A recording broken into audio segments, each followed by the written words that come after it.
미국 정부는 이스라엘에 대한 추가 군사 지원이 준비돼 있다면서 지원 방안에 대해 의회와 적극적으로 논의 중이라고 밝혔습니다. 또 지금까지 확인된 미국인 사망자는 최소 22명으로 늘었다고 밝혔으며 실종된 미국인 17명 가운데 일부는 하마스의 인질로 잡혀있다는 사실을 알리고 인질 숫자는 더 늘어날 수 있다고 전했습니다. 이에 대해 조 바이든 미국 대통령은 하마스의 공격을 비난하며 이스라엘에 대한 추가 지원을 예고했습니다. 한동훈 법무부 장관은 국정감사에서 백현동 개발특혜와 쌍방울그룹 불법 대북송금 혐의를 받고 있는 이재명 대표를 기소할 것이라고 예고했다. 이에 대해 야당은 무리한 수사라고 반발하며 영장 기각을 비난했고 법무부는 이달 중 한국형 제시카법의 구체적인 윤곽을 공개할 예정이라고 밝혔습니다. 또한 한 장관은 고위험 성범죄자의 출소로 인한 국민들의 불안을 해소하기 위해 주거를 제한하는 제시카법 도입을 추진하겠다고 말했습니다. 삼성전자가 올해 3분기 영업이익으로 2조 4천억 원을 달성하며 실적 반등에 성공했다. 메모리 반도체 감산 효과와 신제품 수요 대응 등이 실적 개선에 기여했다. 분기 기준 역대 최대 실적을 달성한 LG에너지솔루션도 북미 전기차 시장 성장세를 통해 영업이익을 크게 증가시켰다. 서울 강서구청장 보궐선거에서 진교훈 더불어민주당 후보가 김태우 국민의힘 후보의 17% 이상 큰 차이로 압승했다. 이번 선거 패인과 관련 애초부터 명분이 없는 선거를 윤석열 정권 심판 선거로 스스로 만들어 판을 키웠다가 참패했다는 지적이다. 국민의힘 내부에서도 회사로 치면 망한 선거이며 향후 윤석열 대통령과 당의 관계, 국정운영 기조가 바뀌지 않으면 총선에 적신호라는 우려가 나온다.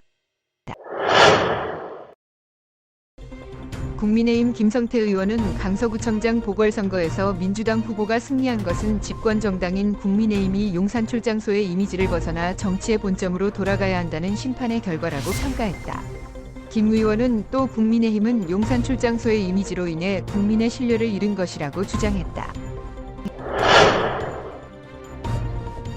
윤석열 대통령은 이스라엘과 팔레스타인 무장정파 하마스 간 무력 충돌과 관련해 선제적으로 리스크 관리를 하지 않아 골든타임을 놓칠 경우 그 피해는 고스란히 국민들 몫이 될 수 있음을 명심해야 한다고 밝혔다. 이번 중동 사태는 국제사회가 처한 위기에 대한 취약성이 악화될 가능성이 있다며 윤 대통령은 경제와 안보 측면에서 국민의 피해를 최소화하기 위해 대비를 철저히 할 것을 요청했다. 또한 윤 대통령은 미국 상원의원 대표단과의 접견에서도 이스라엘에 대한 하마스의 공격을 규탄하고 한미 양국이 조속한 사태 종결과 긴장 완화에 도움을 줄 수 있도록 협력해야 한다고 강조했다.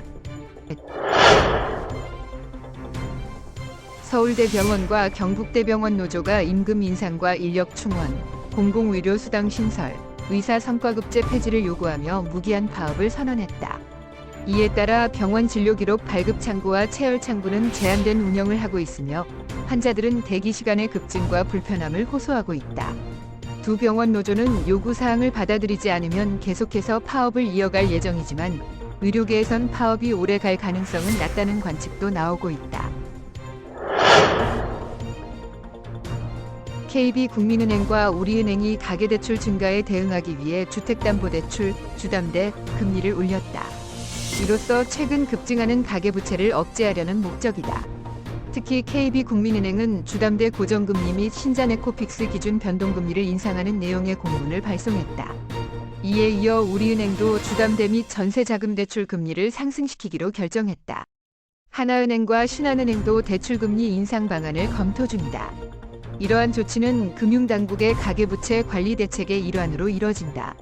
최근에는 가계대출 동향점검회의를 통해 가계부채 감소 방안을 논의하고 있다.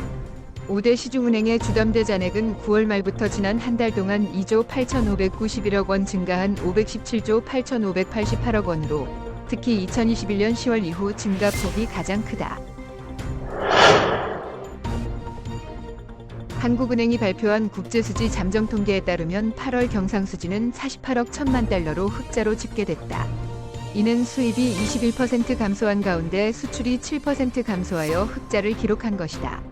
상품 수지는 1년 5개 원래 최대 흑자를 기록하며 연간 경상흑자 270억 달러 전망을 유지했다.